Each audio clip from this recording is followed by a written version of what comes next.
Steh tabu hereit und tra a ganze Nacht.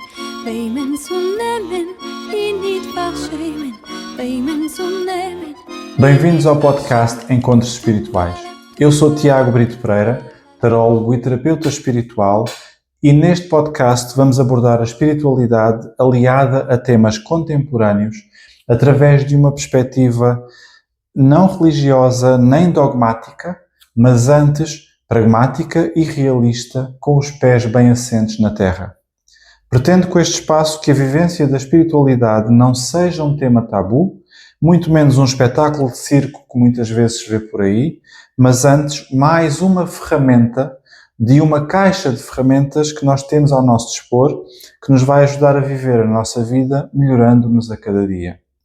Neste espaço semanal, teremos uma reflexão pessoal e uma conversa aberta com convidados, onde aprenderemos juntos como ultrapassar os desafios e as oportunidades que o universo nos apresenta. Hoje é dia 13 de maio, dia de Nossa Senhora de Fátima, Mãe de Portugal, e é mais do que apropriado falarmos da ligação entre a mãe e o bebê. Assim, esta semana vamos falar de laços de sangue e teremos como convidada na segunda parte Ana Nobre, enfermeira especialista em saúde materna e obstetrícia, com mais de 20 anos de experiência. Dizemos muitas vezes que os amigos são a família que escolhemos. Mas e a família biológica, os chamados laços de sangue? Serão esses laços importantes? Como nos podem ajudar ou prejudicar? Quando os laços de sangue são tóxicos, é possível melhorar ou romper esses laços? Vamos saber. Do ponto de vista espiritual, a única ligação inquebrável é a ligação entre uma mãe e um filho. Todas as outras ligações energéticas podem ser quebradas de alguma forma, podem ser interrompidas de alguma forma, com exceção da ligação materna. Mesmo em casos em que a relação mãe-filho é tóxica ou disfuncional, independentemente dos motivos, é impossível cortar essa relação. Existirá sempre uma necessidade de manter a relação, quanto mais não seja à distância ou mesmo sem haver comunicação, existe um laço emocional que nunca se perde. Pode até não existir relação física, mas essa conexão emocional nunca se vai dissipar. Em parte, tem a ver com o processo de nascimento e de concepção. Todos nascemos de um ovo. A forma oval, a forma do ovo, que neste caso dentro do ventre da mãe, energeticamente esta forma tem as condições perfeitas para captar e reter energia. O ovo consegue captar a energia e fazê-la circular no seu interior, alimentando a vida, sem que esta energia se dissipe. Energeticamente, também falando, o ovo, ao crescer, vai captar cada vez mais energia e permitir que a vida também cresça. Mal comparado, é como se tentarmos cozer um ovo no micro-ondas. Não tentem fazê-lo, não vai correr bem. Cozer um ovo no micro-ondas vai fazer com que este exploda. Porquê? A energia que entra dentro do ovo não se dissipa. Fica no seu interior até ao ponto em que o ovo acaba por rebentar, por ter demasiada energia acumulada que não se dissipou, pode estragar o vosso micro-ondas e pode até queimar-vos. Portanto, é o exemplo mais aproximado que eu consigo dar da capacidade que a forma oval tem de captar e reter energia e que no processo de gravidez dos seres vivos acaba por ser a forma preferida para alimentar a vida dentro da mãe. Esta ligação energética começa logo na concepção do bebê. A partir do momento em que o óvulo é fecundado, dá-se uma captação de energia que imediatamente ganha vida e não é perdida. Muitas correntes espirituais acreditam que a alma que vai reencarnar no bebê escolheu a mãe antes do processo de reencarnação. Outras correntes não dão tanta importância a este fenómeno, porém, todas são unânimes em reconhecer que a troca energética entre mãe e bebê é muito intensa, muito forte e é eterna. Mesmo do ponto de vista biológico, esta troca energética também se vai refletir. Sabiam que quando a mãe está perto do bebê, já depois do bebê nascer, os seus batimentos cardíacos vão se sintonizar? Mais, sabiam que basta uma mãe estar a amamentar e ouvir alguém tossir ou espirrar perto dela, o seu corpo muda e a composição química do leite materno vai ser alterada para produzir mais anticorpos para o bebê. Ela sentiu um perigo e subconscientemente o seu corpo já está a defender o bebê, alterando a composição química do leite. Também o peito materno não é apenas um veículo de transmissão de leite. O peito materno interpreta a saliva do bebê, consegue ler a saliva do bebê e ajustar a composição do leite às necessidades do filho. Isto é milagroso do ponto de vista biológico.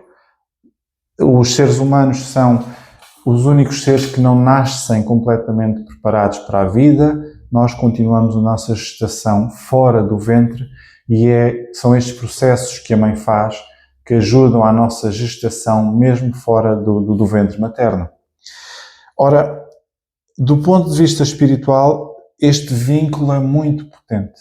Este vínculo que se formou durante a gravidez e no pós-parto, nos primeiros meses de vida do bebê, é muito potente. Este vínculo é tão potente para o bem como para o mal. Espiritualmente existe equilíbrio. Se existe bem, tem de existir mal. Se existe positivo, tem de existir negativo. Portanto, o laço criado entre a mãe e o bebê é poderoso, independentemente de ser bom ou mau. Este laço, eu tenho aqui as minhas cábulas, vou olhar para baixo algumas vezes, é o meu primeiro podcast, portanto eu espero que compreendam que não quero deixar de transmitir as informações que eu achei importantes. Este laço é muitas vezes a nossa tábua de salvação, é a família com quem podemos sempre contar, a mãe está lá sempre, muitas vezes, e este laço é muito forte. Ora, como existe sempre equilíbrio em espiritualidade, quando os laços de sangue são tóxicos, a nossa família também pode ser a nossa maior inimiga. E muitas vezes não entendemos porque é que aquele familiar tem tanto poder sobre nós, que nós queremos afastar-nos, mas algo nos puxa de volta para aquele familiar. E principalmente na relação materna, tem muito a ver com esta simbiose que se criou durante a gravidez e durante a amamentação. Se este vínculo de sangue é forte pela positiva e pela negativa, não deve ser menosprezado. Às vezes é possível melhorar este vínculo entre a mãe e o bebê. Na segunda parte vamos falar sobre isto, dando conselhos como enfermeira especialista acerca da possibilidade da mãe melhorar o seu comportamento, dar o melhor que pode ao seu filho para que ele nasça saudável e para que este laço entre a mãe e o filho seja forte. Outras vezes não é possível. Outras vezes, por diversos fatores, nós temos de entender que esta relação que eu tenho com este familiar não é a melhor, não posso fazer nada para a quebrar e então vou ter de arranjar ferramentas para me afastar, porque espiritualmente eu não posso estar sujeito a uma energia tóxica. A maior parte das vezes consegue ser quebrada, mas como eu disse no início, nem sempre isso é possível. E então, se não pode ser quebrada, temos de criar uma distância que permita que esta toxicidade não me venha a afetar. Na segunda parte, a conversa que vamos ter com a Ana Nobre é importante tanto para mulheres como para homens. Não é uma conversa apenas para jovens mães, para mulheres grávidas, é uma conversa que os homens também deviam ouvir e que também podem aprender a perspectiva da mulher sobre a gravidez, que muitas vezes é incompreendida, não se consegue explicar, mesmo que tentemos compreendê-la, não se consegue explicar. Então, eu conto convosco na segunda parte para a entrevista com a Ana Nobre. Espero que gostem. Até já.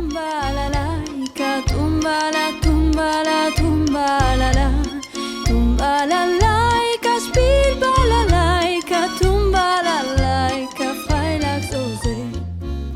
Bem-vindos à segunda parte dos Encontros Espirituais. Hoje temos connosco uma mulher com uma sabedoria profunda, uma mulher que eu admiro, tem um percurso pessoal e profissional que combina a ciência, o cuidado ao próximo e a espiritualidade. A minha convidada é a Ana Nobre.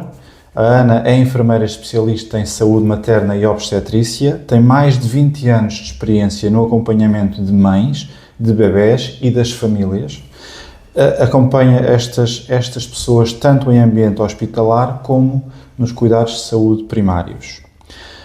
A Ana tem um conhecimento vastíssimo, mas a alma que ela tem e a coragem ainda são maiores do que o conhecimento da Ana. É licenciada em enfermagem, tem múltiplas pós-graduações, então um troca-línguas, incluindo psicologia da gravidez e da maternidade, sexologia clínica e gestão em organizações de saúde. Como não estava satisfeita, não se ficou por aqui, formou-se também em medicina tradicional chinesa, com especialização em acupuntura e fitoterapia, e consegue fazer uma ponte entre o saber ancestral, milenar e a clínica moderna. Ao longo da carreira da Ana, tem acompanhado as mulheres em momentos profundamente transformadores, desde a gestação, o parto e o pós-parto, com uma presença sempre que acolhe, que ouve e que respeita as mulheres que acompanha.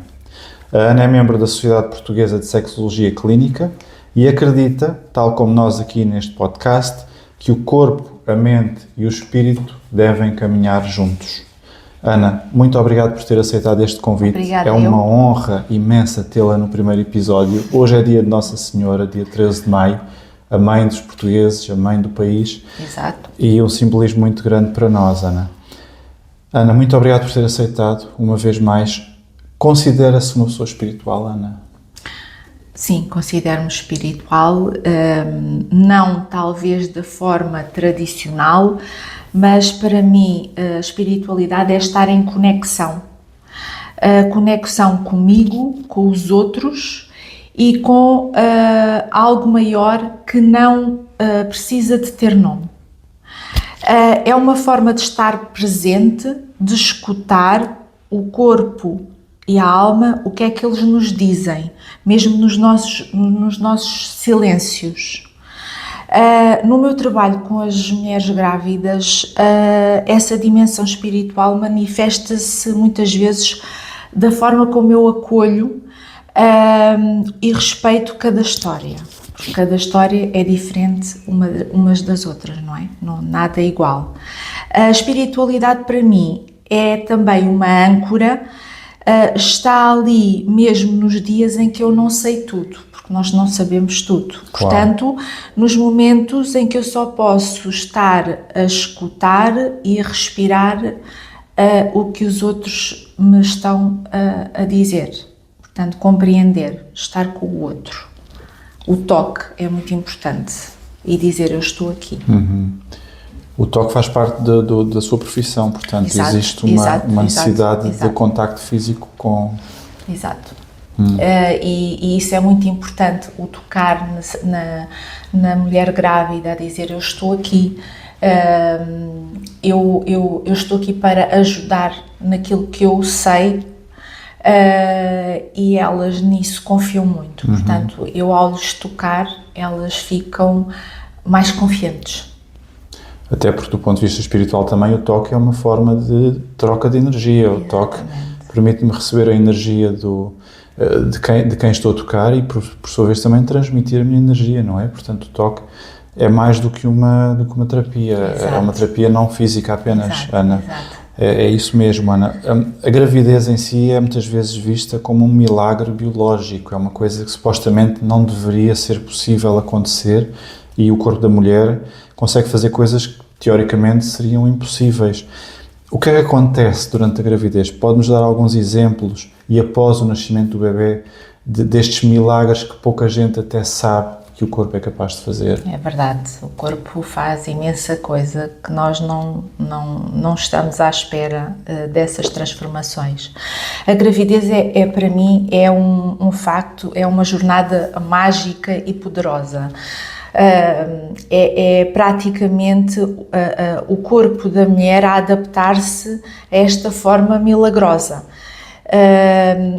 Desde a mudança corporal até ao facto de nós termos um fator muito importante na vida da gravidez, na gravidez, que é o facto do aleitamento materno. A produção do aleitamento materno é muito importante. O amamentar, o toque, o cheiro do bebê, tudo isso ativa áreas específicas no cérebro da mãe ligadas ao prazer e ao cuidado. E cá está, outra vez o toque no bebê, esse cheiro, isso são características que só o facto de nós termos engravidado, gerar aquele ser, amamentar, tocar, cuidar, isso é muito importante. Eu acho que é uma das fases mais importantes, da mulher grávida. São provas que existe uma sabedoria biológica e emocional, que vai além do que conseguimos explicar só com a ciência, não é? Portanto, eu acho que isto vai para além da biologia, vai para além da ciência. Portanto, tudo isto é um bocadinho, não é místico, mas é sabedoria interna. Isso é uma explicação que só cada mulher é que sabe o que sente. Isso é muito importante. Ana, porque falou aí há pouco em ativar centros de prazer. O que é que isso significa? Que tipo de prazer é esse que é ativar? O prazer de ser mãe, o prazer a este ser, o cuidar deste ser, é com prazer que nós, mulheres, ao gerarmos um bebê, temos esse prazer em cuidar. É meu, o estar com o cuidar dessa pessoa, o estar atenta, é meu e eu vou cuidar do meu bebê. Isso é muito importante. Em relação também ao leite materno, falou há pouco na produção de leite materno, de que maneira é que isso é feito? Pelo que eu li, eu fiz alguma pesquisa sobre este tema, o leite materno ajusta-se ao bebê, certo? Exato, correto, sim. Portanto, o leite materno é produzido pela mãe,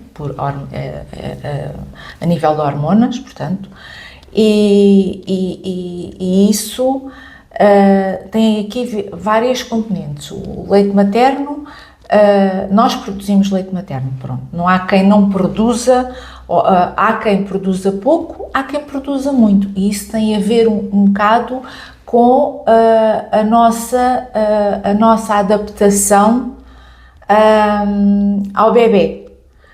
O estar em stress produz pouco. O estar conectada, ok, isto é um dia de cada vez, hoje é mais estressante, amanhã vai ser mais calmo, tudo isso faz com que haja mais produção de leite. É a mãe estar disposta a dar o leite materno, também é muito importante. Há pessoas que não querem dar e temos que respeitar. E há mães que adoram amamentar e isso também temos que respeitar. Portanto, não fazer aqui julgamentos, mas a produção de leite tem muito a ver com isso. Tem a ver com o que a mãe sente, se quer ou não amamentar. Porque há grávidas que há puérperas, neste caso as puérperas, são julgadas por não quererem amamentar. E eu, na minha prática, digo, você quer amamentar ou não? Se não quer amamentar, assuma que não quer amamentar. E há aquelas pessoas que adoram amamentar, que amamentam até aos 2 anos de idade e mais que houvesse leite. Portanto, há aqui um antagonismo. E aquelas mães que até querem amamentar, mas não conseguem por questões, cá está, biológicas, etc. Como é que lida com esses casos, Ana? Esses casos, eu só digo assim, você não é pior mãe se não amamentar. Se não amamentar, se não consegue, se não quer, tudo bem. Assuma, e há outras formas de alimentar o bebê. Mas o aleitamento materno está muito em voga, portanto é agora há muitos anos uma tendência muito grande. Portanto, isso faz com que as mães que não querem amamentar se retraiam um pouco. Mas a maioria gosta de amamentar. Mas estas mães que não amamentam, que não querem amamentar, têm que se assumir e têm que dizer, não quero, eu não vou ser pior mãe se não amamentar, por amor de Deus. Há pessoas que não querem e nós temos que respeitar. Entendo, o outro. Entendo. Em relação, especialmente trabalhando com jovens mães, como é que acha que a espiritualidade transforma uma mulher? Eu faço esta pergunta porque, principalmente na juventude, não há uma cultura espiritual. Na geração que estamos a atravessar neste momento, a cultura espiritual é diferente. Como é que sente que a espiritualidade as transforma quando engravidam e se tornam mães? Isso tem a ver ao longo da própria jovem que quer ter o filho. Há uma fase na parte do desenvolvimento em que, quando o bebê mexe, quando tem aqueles desconfortos da gravidez, começam a pensar que vão ter um bebê e como é que vai ser. E isso, eu acho que todas as mulheres nisso são iguais a nível da espiritualidade, não é? Umas mais que outras, é como se fosse um despertar. Muitas mulheres entram em contacto com partes do corpo que estavam adormecidas. Há uma vulnerabilidade que abre espaço para uma escuta interior muito profunda. A espiritualidade pode surgir nos momentos de silêncio, na contemplação do corpo, que muda, não é? E depois, a espiritualidade pode surgir em momentos de silêncio também, mas quando existe o choro inesperado do bebê, o primeiro toque do bebê, eu vou ser mãe e agora como é que vai ser? E aí existe pessoas mais espirituais que outras, há outras que levam as coisas mais com calma. Tudo bem, existe aqui o facto de ser um dia de cada vez, e há outras que são bastante, e agora tem que se fazer assim, depois assim, depois assim, e nada é igual, um dia é diferente do outro. E é isso que elas também estas jovens também vão se aperceber. Portanto, o facto de ter um bebê dá-lhes maturidade, dá-lhes muita maturidade. O cuidar, não é, do bebê. E depois é o facto de serem como as outras mães, é o alerta, e agora chora, e agora tem cólicas, e agora, pronto. E tudo isso vai-lhes dar um traquejo diferente do que se fosse uma jovem que não tivesse filhos, não é? Exatamente. A espiritualidade e a maternidade têm muitos pontos em comuns, como a Ana estava a dizer, a questão de prestar atenção ao corpo e aos sinais que nos rodeiam, externos também é uma das principais características espirituais, nós fazermos aquela introspeção e algo está a mudar dentro de mim, e no caso da gravidez está literalmente algo a crescer dentro de mim. Espiritualmente a transformação é igual. E também é um ponto que eu acho interessante e gostava de saber a sua opinião, é como é que as grávidas lidam com os dogmas. Eu vou fazer aqui uma ponte entre a espiritualidade e a gravidez, ou seja, na espiritualidade muitas vezes nós somos bombardeados com dogmas de é assim que se faz, ou seja, ou és ultraliberal na espiritualidade e és livre, ou então a tua família sempre fez assim e é assim que tens de fazer, mesmo que nós às vezes sentimos que não é o correto e estão-nos a dizer, mas é assim que sempre se fez. Espiritualmente isso é muito comum e na gravidez também o será. Que conselhos é que poderia dar a uma jovem mãe que sente que não é bem assim que devia estar a fazer, mas depois tem todas as outras mulheres que têm a sua experiência, que não deve ser ignorada naturalmente, mas que estão a impor estes dogmas e é assim que se faz e mais nada. Que conselhos é que daria a estas mulheres? Eu acho que, para já começava logo por dizer que criem tempo para si mesmos, que é muito importante. E depois rodear-se de pessoas que acolhem e que não julgam. Isso é muito importante. Também é essencial as pessoas, porque isto...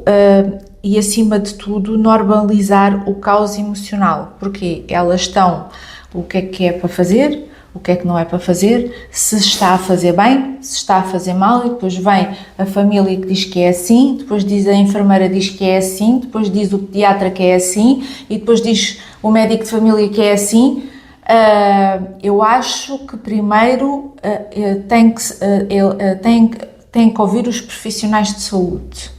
É certo que as mães, e com todo o respeito às mães e com todo o respeito às avós e todas as pessoas que rodeiam, não podem estar a bombardear uma pessoa que seja mais nova ou que seja mais, que seja o primeiro filho, portanto as primíparas, cheias de informação.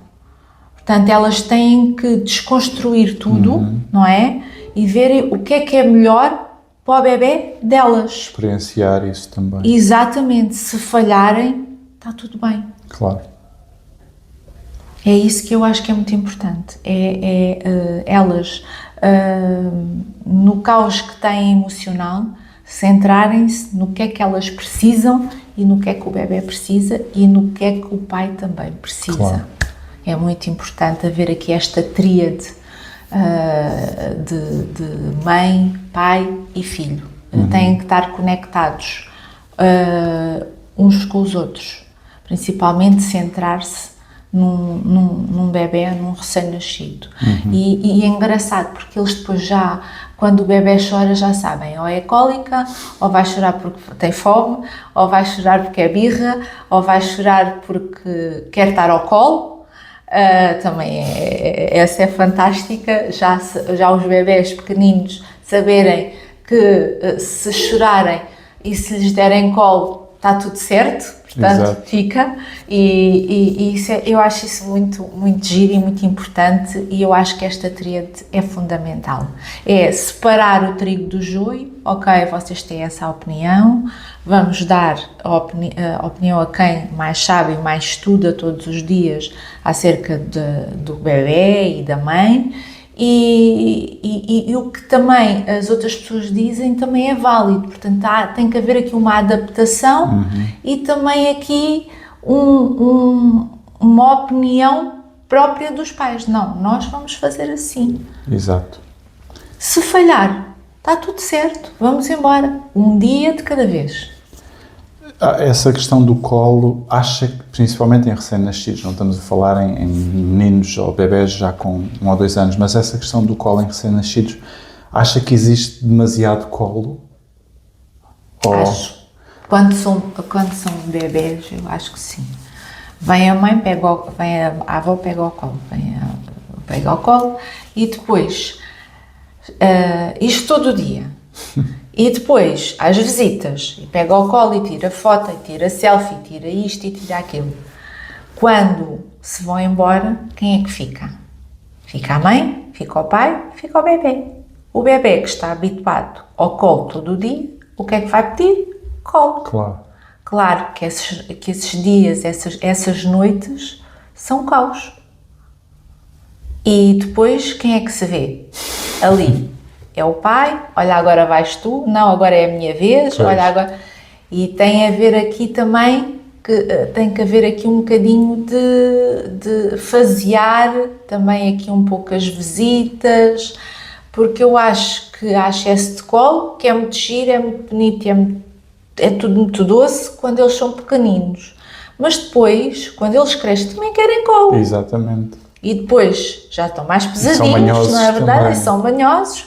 Portanto, tudo isto está aqui depois já a educação, que é muito importante.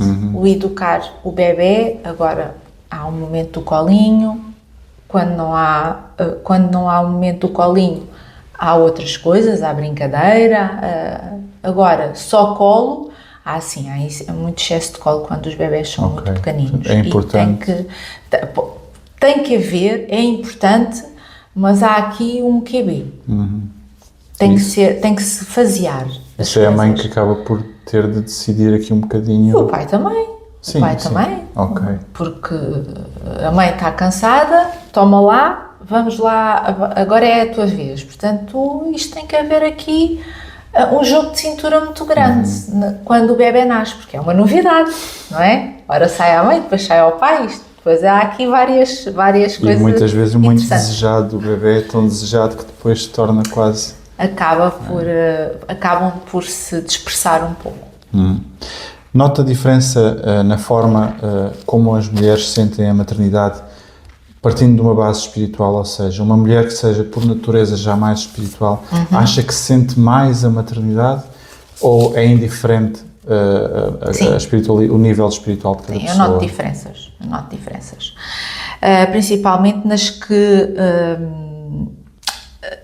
na forma como elas lidam com a incerteza. Portanto, as mulheres mais ligadas à espiritualidade, na minha opinião, costumam ter uma mais capacidade de entrega, de aceitar que nem tudo está sob o nosso controle, porque a obstetrícia não é de matemática. Exatamente. Não quer dizer que não sofram, mas vivem os processos com mais consciência. Por outro lado, também é bonito ver as mulheres que nunca pensaram na espiritualidade e acabam por desenvolver uma sensibilidade mais apurada durante a maternidade. Às vezes basta estarem dispostas a sentir os batimentos, a sentir que o corpo está a mudar. Eu acho isso muito, muito giro. Existe mesmo intuição materna? Fala-se muito em intuição materna, mas ela acha que ela existe? Existe. Claro que existe, sem sombra de dúvida. É algo que eu, todos os dias, eu observo isso. Observa como? Que exemplos é que pode dar? Para já, a intuição materna não é um mito. Nem é sobrenatural. As pessoas não inventem. É uma forma de escuta interna, de conexão profunda com o bebê e consigo mesmas. Quando uma mãe se permite confiar em si, percebe que sabe mais do que imagina. Portanto, essa sabedoria está lá. O problema é que muitas vezes é abafada por opiniões externas e pelo medo de errar. Mas a intuição interna está lá, sim. Basta elas pararem, respirarem fundo, pensarem, e eu acho que eu acho que quero assim.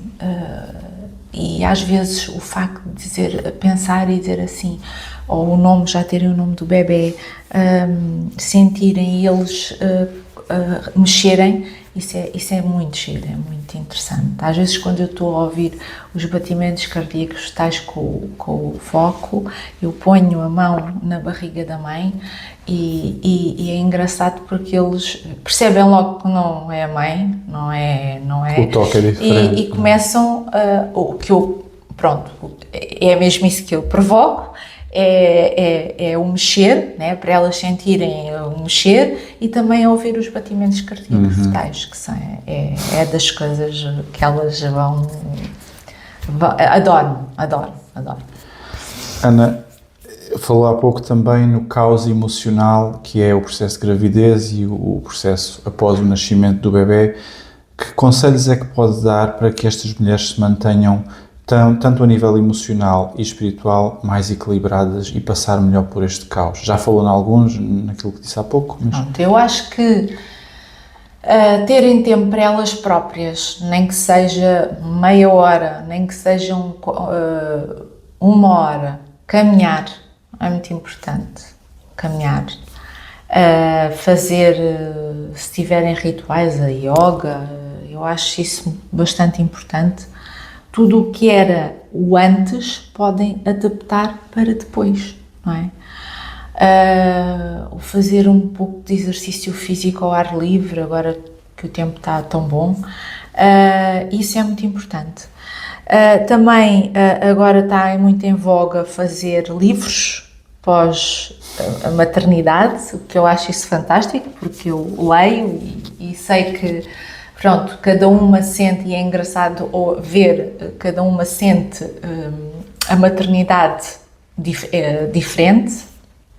Isso é tudo muito giro, é por isso que eu gosto muito daquilo que faço, porque não é matemática, não é 2 mais 2 igual a 4, é diferente, de mãe para mãe. E cá está, o reunir-se, ter um alicerce de pessoas que não julguem. Portanto, se a mãe quer fazer assim, faz assim. Pode dizer assim, olha, se calhar não é por aqui que tens que ir, se calhar é por aqui, mas tenta. E depois tens o plano A, tens o plano B, tens o plano C, portanto, é não julgar a mãe. Ou então, se a mãe está, não sei o que é que hei de fazer. Olha, a minha experiência diz que eu fiz assim e deu certo, mas não quer dizer que contigo dará certo. Portanto, daí existe as enfermeiras especialistas em saúde materna, seja no bloco de partos, seja nos centros de saúde, nos cuidados de saúde primário, estamos todas dispostas, sejam enfermeiras especialistas em saúde materna ou não, a capacidade, e é por isso que somos formadas para ajudar a mãe num período tão difícil como este, que é a adaptação do bebê à vida extrauterina. E é um bocado mais por aí. Ana, o que é que gostava que estas mulheres soubessem antes de se tornarem mães? De certeza que houve muitas vezes, se eu soubesse o que sei hoje, o que é que gostava de lhes transmitir que elas soubessem antes? É assim, isto elas têm que perceber que não há um caminho certo. Há o caminho delas. E esse caminho muda todos os dias. Quando nós engravidamos, muda todos os dias. E eu acho que isso é muito importante elas reterem. Não há um caminho certo, tal como na espiritualidade também, porque o nosso caminho e a nossa verdade é a nossa verdade e o nosso caminho. É muito interessante, Ana. Agora, uma pergunta um bocadinho, se calhar, mais específica, mas respeitando a confidencialidade clínica, naturalmente. Qual é que foi o maior desafio que enfrentou como um processo de uma mãe e como é que sente que espiritualmente foi ajudada para a superar este desafio? Morte fetal é das coisas mais difíceis em obstetrícia. E eu assisti a muitas. Houve um caso que eu vou só abranger assim por alto, mas o que eu vou dizer é o que é o mais importante, de uma mãe que perdeu um bebê mesmo perto do parto. Depois foi autopsiado e soube-se o porquê e pronto, e a mãe nessa altura, depois passados uns meses, conseguiu perceber. Mas é devastador, é uma altura muito devastadora. Nesse momento eu senti que não havia palavra nenhuma que eu dissesse àquela mãe que a reconfortasse. E que o facto de só estar presente o meu silêncio e a minha escuta profunda foi muito importante, era aquilo que eu podia oferecer. Nós só podemos oferecer aquilo que temos, não é? E eu acho que só o facto de estar lá e ouvir foi muito importante para essa mãe. A espiritualidade ajudou-me a estar ali sem tentar explicar ou consolar, apenas segurar na mão e segurar aquele espaço com paixão. Foi um momento de grande humildade e de entrega que eu tive para com aquela mãe. Pois, imagino que não são situações fáceis, uma coisa tão esperada e tão antecipada, de repente ser-nos retirada, e espiritualmente é difícil explicar porque é que isso acontece. Tem a ver também com outro tipo de conexões energéticas, também com alguma experiência que a pessoa viva tem de passar, mas isso é muito bonito de se dizer na teoria, mas quem está a viver essas coisas não as entende, não é? Duro. E precisa do tempo, depois mais tarde, para as vir a entender. Eu tive um caso, partilhando também uma pequena experiência de uma mãe que perdeu um bebê, também nos últimos semanas de gravidez, e que o bebê foi retirado e teve-se fazer um funeral que eu desconhecia. Não sou pai, não tenho esse conhecimento, e esta mãe disse-me que foi a coisa mais violenta que teve de fazer, foi ter de enterrar um filho que nem sequer viu nascer. A partir de um certo peso, tem que obrigatoriamente fazer um funeral. Pois. E isso é muito duro. Pois. É muito violento. Não deveria ser assim, mas é.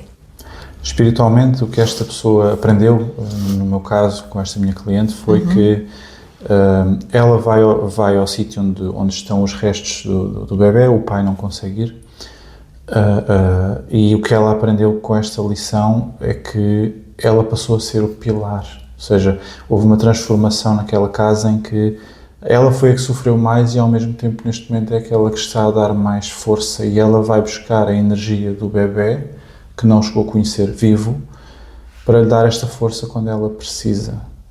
E eu conheço a história dela, eu sei que ela vai engravidar em breve, está mais do que óbvio, e esta experiência vai ser interessante de acompanhar, porque vai haver um misto de muita felicidade porque está grávida outra vez e ao mesmo tempo muita ansiedade pela experiência anterior, e eu acho que esta preparação desta minha cliente é mais no sentido de valorizar mais este processo de gravidez, porque ela também confessou que quando engravidou teve muitas dúvidas e não tomou decisões, e depois ainda cometeu algumas ações que não eram as mais adequadas a nível de alimentação, álcool, etc. Portanto, ela não foi a responsável por isso, mas culpa-se um pouco. E eu acho que esta experiência vai ensinar muito. É muito interessante. A perda de um filho é vista por muitos também, filho vivo ou nada morto, mas é vista por muitos como um dos únicos traumas que não se consegue superar. É insuperável. Vamos sempre viver com essa dor. Podemos coexistir melhor ou pior com ela, mas vamos sempre viver com ela. É uma dor que nunca passa. Ana, ora, precisamente por serem fenómenos que até a própria espiritualidade tem dificuldade em explicar, onde é que sente que a espiritualidade a atrapalhou ou até a enganou no seu percurso de vida? Houve alturas em que confundi a espiritualidade com fuga. Achei que se meditasse, se fosse luz, não teria de lidar com a dor. Mas a dor vem na mesma. Hoje percebo que a espiritualidade não é uma bolha protetora. É uma lanterna. Ilumina o caminho, mas não evita que tenhamos de percorrer. Exatamente. E só passado algum tempo é que eu percebi isso. E isto tem a ver com a experiência de vida profissional e também pessoal. É isso mesmo, a espiritualidade não é uma bolha. Ana, excelente, gostei muito de ouvir a sua experiência aqui a falar. Eu acho que vai ser útil a muitas pessoas. Só espero que ajude. Se não se importa, vamos terminar a entrevista com 3 perguntas rápidas. Eu peço-lhe que responda de acordo com a sua intuição. Estas perguntas são iguais a todas as pessoas que são convidadas. Primeira pergunta: tem alguns hábitos ou rituais que a ajudam a lidar com o stress e com a ansiedade e dos quais não prescindo por nada? Antigamente era de uma maneira, mas eu vou falar agora do presente, porque eu acho que o presente é que está certo. Isso tem a ver, cá está, com a maturidade. Eu primeiro tenho que respirar fundo antes e tentar perceber, não dar logo uma resposta rápida. Tenho que pensar naquilo que vou dizer, só depois é que digo. E isto é um trabalho muito grande que tem que se fazer interiormente. E eu, há uns anos para cá, é o que eu tenho tentado trabalhar. É primeiro respirar, inspirar e depois falar. Só ganho pontos. Cada vez mais. Em que é que antes acreditava com toda a fé e hoje em dia já não acredita? Acreditava que havia uma fórmula certa para se viver bem. Hoje acredito mais em presença e intuição do que em receitas universais. Você percebe o que eu estou a dizer? Perfeitamente. E por último, vou-lhe pedir que recomende um livro, ou uma série, ou um canal do YouTube que siga. Há um livro muito interessante, que é holandês, portanto é um livro que é O Corpo Guarda as Emoções. É de Bessel van der Kolk, acho que disse bem. É essencial para perceber como o corpo e a mente estão ligados e como podemos cuidar de nós de forma mais integrada. Eu acho isso muito importante. Este livro é muito importante para tentarmos perceber muita coisa. Obrigado, Ana. Obrigado uma vez mais. Obrigada eu, Tiago. Eu é que agradeço. Obrigado por estarem desse lado. Se gostaram do episódio, digam alguma coisa nos comentários, façam perguntas se as tiverem, partilhem com quem acha que possa fazer sentido ouvir as palavras que aqui foram ditas. Não se esqueçam também, naturalmente, de gostar e de subscrever para não perderem os próximos episódios. Encontramos na próxima semana, onde vamos para ter mais uma conversa espiritual, com os pés assentes na terra e com os olhos no que importa. Vamos falar com uma mestre de Reiki. Ela vai nos explicar os benefícios, o que é a transmissão da energia, a importância dos chakras, os mitos sobre o Reiki, entre outros temas que naturalmente possam ser inspirados. Bem-ajam e obrigado. Obrigada, Tiago. Obrigado.